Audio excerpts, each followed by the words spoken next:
Well, what I've been trying to do, and I know everybody thinks that I'm just a little here and there, and I've been silent pretty much for a while now because I've been going through the city ledger.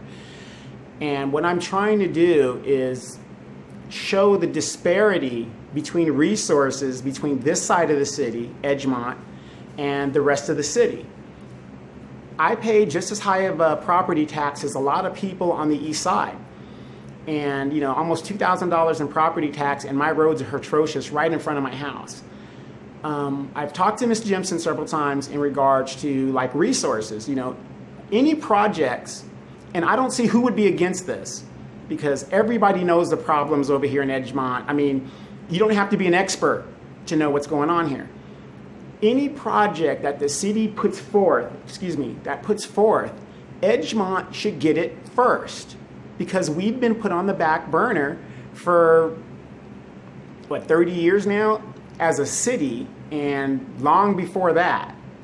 And, the status quo has changed a little bit because I'm going to shed light on this. And I got an email last night from Ms. Jimson in regards to the city cameras, because I was on the east side of the city where all the dirt is, where the WLC is going to be built. And there's cameras out there. They've got cameras monitoring nothing, zero.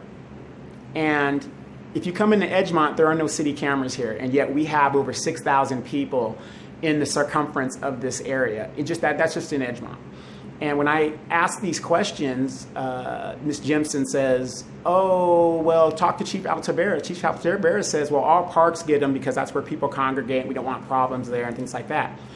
Adrian Mitchell Park doesn't have a camera.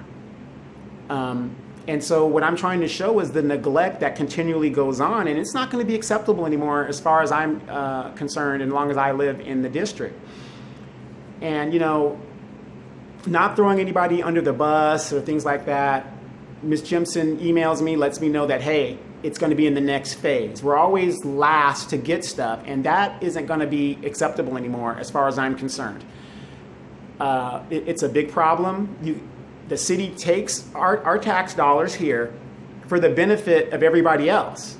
Those property tax dollars are supposed to be for the benefit of us in our neighborhood, and we're not getting that.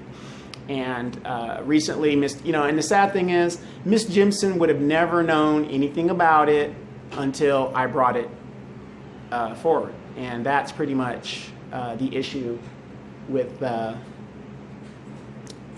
Ms. Jimson and the water thing like that. So, and the water is always going to be an issue.